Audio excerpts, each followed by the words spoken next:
మన పిల్లల భవిష్యత్తు కోసం వారికి బంగారు బాట వేయాలంటే సరైన స్థలం ఎంచుకోవాలి. మీ పెట్టుబడికి నమ్మకమైన వేదిక శ్రీవాసవి ప్రాజెక్ట్స్.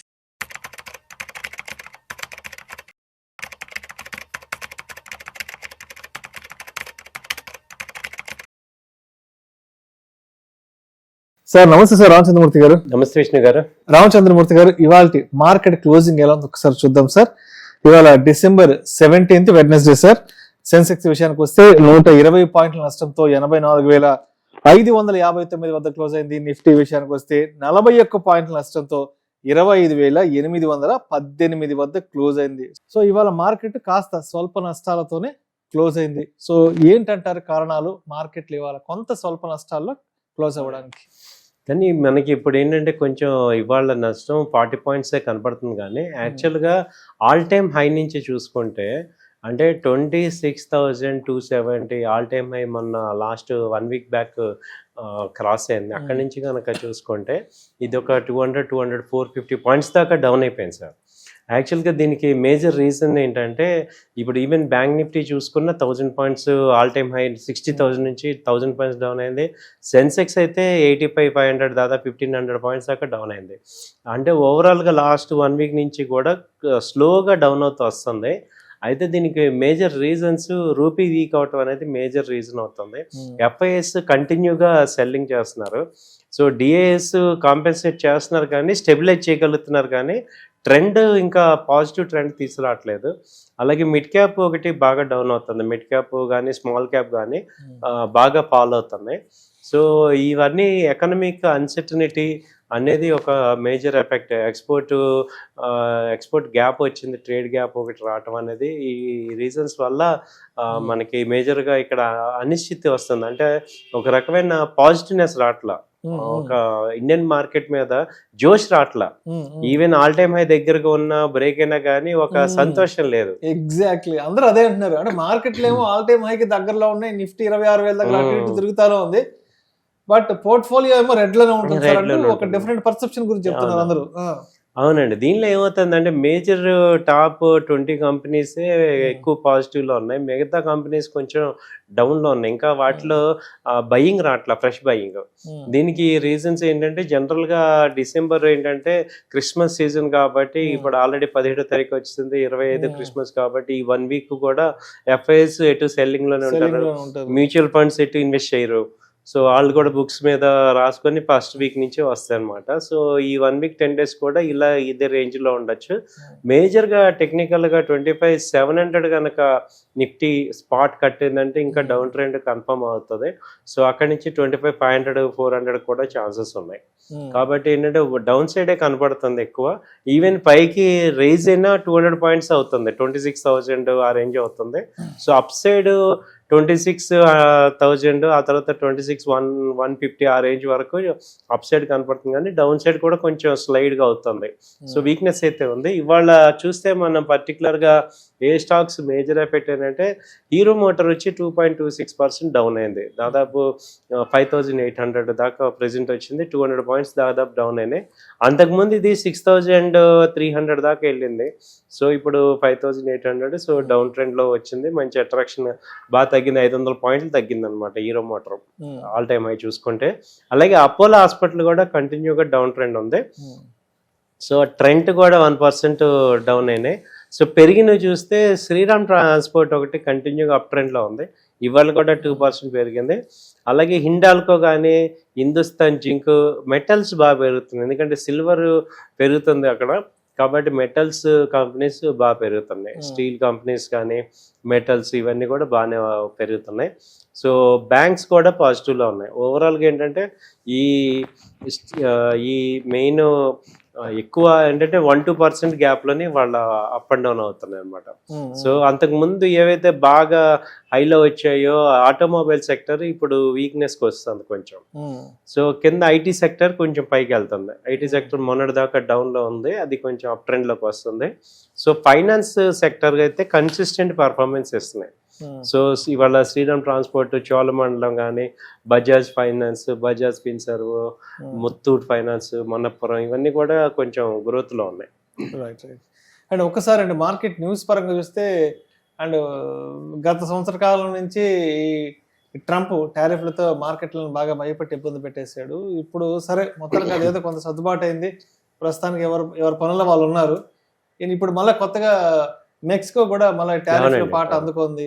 ఏంటంటే మెక్సికో టారిఫ్ల విషయం ఏదైనా మార్కెట్లను కొంత ఇబ్బంది పెట్టే అవకాశం ఉందా, లేదంటే మార్కెట్లో ఆల్రెడీ ఇట్లాంటి పెద్ద పెద్ద విషయాలని డైజెస్ట్ చేసుకొని డిస్కౌంట్ చేసుకొని ముందుకెళ్ళిపోయింది కాబట్టి మరి ఇప్పుడు మెక్సికో టారిఫ్లని అసలు మన మార్కెట్స్ చూస్తాయా, పక్కకి తోసి పడేస్తాయా? యాక్చువల్గా ఎలా ఉందంటే అండి, ఇప్పుడు ఇండియాలో ఎఫెక్ట్ అయితే కొంచెం ఉంది. ఎక్స్పోర్ట్స్ అనుకున్నంత అవ్వట్లేదు. ఇప్పుడు అంతకుముందు యుఎస్తో దాదాపు $90 బిలియన్ బిజినెస్ జరిగేది, ట్రేడ్ డీల్ జరిగేది ఎవ్రీ ఇయర్. అది మిస్ అయినట్టే. సో ఏంటంటే మనము ఇప్పుడు గ్రో అవుతున్న మార్కెట్కి కావాల్సింది ఏంటంటే అన్ని సైడ్ నుంచి కోఆపరేషన్. కొత్త మార్కెట్స్ ఓపెన్ అవ్వాలి, ఎగ్జిస్టింగ్ మార్కెట్స్ కూడా ఉండాలి. సో ఇప్పుడు ఇది వేరే చోట కాంపెన్సేట్ అవుతుంది కానీ ఈ బిజినెస్ ప్లస్ యాడ్ అవ్వట్లా.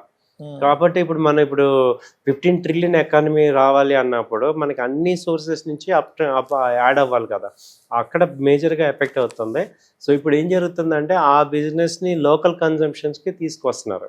సో మెక్సికోది పెద్ద ఇంపాక్ట్ కాదు, బట్ ఏంటంటే అది సిగ్నల్ అవుతుంది వేరే కంట్రీస్కి కూడా ఛాన్స్ ఇవ్వడానికి. కాకపోతే మెక్సికో పెద్ద మనకి వాళ్ళకి ట్రేడ్ డీల్స్ ఎక్కువ లేవు కానీ బట్ ఏంటంటే అమెరికాని చూసి వీళ్ళు కూడా స్టార్ట్ చేయటం అనేది చేస్తున్నారు. సో ట్రంప్ గారు ఏం చేస్తున్నారంటే ఇండియా మీద ఇంత ప్రెషర్ పెంచుకున్నాడు, ఆయన క్రోధం బాగా పెంచుకున్నట్టున్నారు. సో ఇండియా మీద బాగా పెంచుకున్నారు, అటు అన్ని రకాలుగా మనకి ప్రెషర్ ఇస్తున్నారు. సో ఇది ఒక టఫ్ టైమ్ స్టాక్ మార్కెట్ కానీ. అయితే మీరు అన్నట్టు ఏంటంటే ఎన్నో ప్రాబ్లమ్స్ డైజెస్ట్ చేసుకుంది కాబట్టి సో ఈసారి మార్కెట్లో మనం సస్టైన్ అయితే చాలా అన్నట్టు ఉంది. ఇప్పుడున్న మా ఇండియన్ మార్కెట్ ఏంటంటే సో గ్రోత్ లేకపోయినా పర్వాలేదు, ఈసారి ఎవరికి కూడా పెద్ద ప్రాఫిట్స్ లేవు. నెక్స్ట్ ఇయర్ ఛాన్స్ ఉంది, ఎందుకంటే 1 year అయిపోతుంది ట్రంప్ గారికి, ఇంకా 3 ఏళ్ళే ఉంటది కాబట్టి ఆయన కొంచెం తగ్గాలి, జాగ్రత్తగా నోరు అదుపులో పెట్టుకుని ఉంటాడు. రెండోది ఈ పుతిన్ గారు రష్యా ఉక్రెయిన్ డీల్ ఒకటి ఈ వీక్ లో అయ్యేటట్టుంది, ఈ మంత్ ఎండ్ లోకి ఆ డీల్ అయ్యేటట్టుంది ఆల్మోస్ట్ అంతా కూడా. అది కనుక అయ్యిందంటే సో కొంత పీస్ వస్తుంది కాబట్టి మార్కెట్స్ అన్ని కూడా పుంజుకునే అవకాశాలు ఉన్నాయి. సార్ ఇంట్రెస్ట్ రేట్లకు సంబంధించి కూడా ఫెడ్ వైపు నుంచి ఆర్బీఐ వైపు నుంచి కూడా మనకు వార్తలు వచ్చాయి కాబట్టి మరి వడ్డీ రేట్ల తగ్గింపు అనేది మార్కెట్లో ఏ విధంగా ప్రభావితం చేసి ముందుకు తీసుకెళ్లే అవకాశం ఉందంటారు? యాక్చువల్గా కొంత బెనిఫిట్ అయింది వాటి వల్లేనండి. ఇంట్రెస్ట్ రేట్లు తగ్గటం వల్ల ఈ మార్కెట్స్ ఇంకా ఫాలో అవ్వకుండా బేస్ అయి ఉన్నాయి. ఎందుకంటే ఇంట్రెస్ట్ రేట్లు తగ్గటం వల్ల అన్ని హోమ్ లోన్స్ కానీ కన్జ్యూమర్ లోన్స్ అన్ని కూడా ఇంట్రెస్ట్ తగ్గటం, ఈ పర్చేసింగ్ కెపాసిటీ పెరగటం వల్ల సేల్స్ పెరుగుతున్నాయి. దానివల్ల డొమెస్టిక్ సేల్స్ కాంపెన్సేట్ అవుతున్నాయి ఫారెన్ ఎక్స్పోర్ట్స్ కి. సో అది మేజర్ ఉంది ఇప్పుడు. అంటే ఇండియా వచ్చి 140 బిలియన్ పీపుల్ ఉన్నారు కాబట్టి ఇప్పుడు బయట కాంపెన్సేట్ చేసేది లోపల కూడా కన్జంప్షన్ చేసుకోవచ్చు. అది జిఎస్టీ తగ్గించడం ఒకటి ప్లస్ పాయింట్. తర్వాత లోకల్ కన్జంప్షన్, ఈ ఇంట్రెస్ట్ రేట్ తగ్గటం, వీటన్నిటి వల్ల ఏంటంటే కార్పొరేట్స్ ఎర్నింగ్స్ బయట ఎక్స్పోర్ట్స్వి ఇక్కడ ఇంటర్నల్ గా కన్జంప్షన్ అయ్యే ఛాన్సెస్ ఎక్కువ అయ్యేటట్టు ఉన్నాయి. అందుకనే కొంత స్టెబిలైజ్ అవుతున్నాయి. సో ఈ ఎన్విరాన్మెంట్ ఫేవరబుల్. అయితే ఇక్కడ ఏమవుతుందంటే మళ్ళీ బయట ఫెడ్ రిజర్వ్ రేటు తగ్గించడం వల్ల అండ్ ఇంకోటి కూడా బాండ్ బయింగ్ ప్రోగ్రామ్ కూడా వాళ్ళు అడిషనల్ గా చేస్తున్నారు, అంటే డాలర్స్ ని ఎక్కువ ప్రింట్ చేస్తున్నారు. దాని వల్ల ఏమవుతుందంటే అప్కమింగ్ మార్కెట్ ఎమర్జింగ్ మార్కెట్స్ లో ఫండ్స్ వచ్చే ఛాన్సెస్ ఉన్నాయి. సో నెక్స్ట్ ఇయర్ జనవరి నుంచి కూడా ఫండ్స్ వచ్చే ఛాన్సెస్ ఉన్నాయి మళ్ళీ. సో మార్కెట్ ఎప్పుడైనా క్రాష్ అయితే వాళ్ళకి అడ్వాంటేజ్, రూపీ వీక్ అయింది కాబట్టి ఫారిన్ ఇన్వెస్టర్స్ కి ఇప్పుడు ఎక్కువ రూపాయలు వస్తాయి, ప్లస్ మార్కెట్ లో రేట్లు కూడా తగ్గాయి అనుకోండి, వాళ్ళు అట్రాక్టివ్ గా చూస్తారు అనమాట. కాబట్టి బై అండ్ డిప్స్ లాగా ఛాన్స్ ఉంది. రైట్. అండ్ ఒకసారి మార్కెట్ సపోర్ట్ అండ్ రెసిస్టెన్స్ లో మాట్లాడుకుందాం. మార్కెట్ ప్రస్తుతానికి అయితే మాత్రం 84,550 దగ్గర ఉంది. అండ్ నిఫ్టీ విషయానికి వస్తే 25,818 దగ్గర అక్కడ ట్రేడ్ క్లోజ్ అయింది కాబట్టి సో సపోర్ట్ అండ్ రెసిస్టెన్స్ ఇంకా ఎక్కడ తీసుకునే అవకాశం ఉందంటారు? ఇంకా మేజర్ సపోర్ట్ 25,700 సార్, నిఫ్టీకి 25,700. సో అది మేజర్ సపోర్ట్, చాలాసార్లు ఆగాలి. అది కనుక బ్రేక్ అయిందంటే మళ్ళీ 500కి వస్తుంది. సో ఇక అక్కడి నుంచి వీక్నెస్ అనేది మళ్ళీ స్టార్ట్ అవుతుంది. సో అలాగే మేజర్ రెసిస్టెన్స్ కూడా 26,000 మేజర్ రెసిస్టెన్స్ ఉంది. అది బ్రేక్ అయితే 26,150 దగ్గర మళ్ళీ మేజర్ రెసిస్టెన్స్ ఉంది. సో ఈ రెండు support resistance. So volatile market next 1 week కూడా పెద్ద వాల్యూమ్స్ ఉండవు కానీ అప్ అండ్ డౌన్స్ విపరీతంగా ఉంటాయి, జాగ్రత్తగా ఉండాలి. సో మరి రేపటికి December 18th థర్స్డేకి మార్కెట్ ఎలా ఉండే అవకాశం ఉందంటారు? Traders and investors market opening టైంకి ఏ విధంగా సిద్ధంగా ఉండాలంటారు? రేపటికైతే ఏదైనా గ్యాప్ డౌన్ అయినప్పుడు బయింగ్ ఆపర్చునిటీ కింద తీసుకోండి సార్. సో గ్యాప్ డౌన్ అయినప్పుడు బయింగ్ తీసుకోండి. అలాగే గ్యాప్ అప్ అయితే సెల్లింగ్ అవుతుంది. సో స్టెబిలైజ్ అయితే ఇదే రేంజ్ లో అవుతుంది, పెద్ద మూవ్మెంట్స్ ఉండవు, 100 పాయింట్స్ ప్లస్ ఆర్ మైనస్ లోనే ఉంటుంది. సో వి షేప్ లో అవుతాయి. ఫస్ట్ గ్యాప్ డౌన్ అయింది అనుకోండి, మళ్ళీ రికవరీ వస్తుంది. అలాగే గ్యాప్ అప్ అయినా సెల్లింగ్ ప్రెషర్ వస్తుంది. సో అలా ఈ నెక్స్ట్ 1 వీక్ ఇలాగే ఉంటుంది, అప్ అండ్ డౌన్ అవుతూ ఉంటాయి. సో రేంజ్ మార్కెట్ అంటుంది దీన్ని. సో రేంజ్ లో ఏంటంటే ఎక్కువ టార్గెట్స్ రావు, కానీ ఇంట్రాడేకి బాగా వర్కౌట్ అవుతుంది. Thank you sir, thank you so much.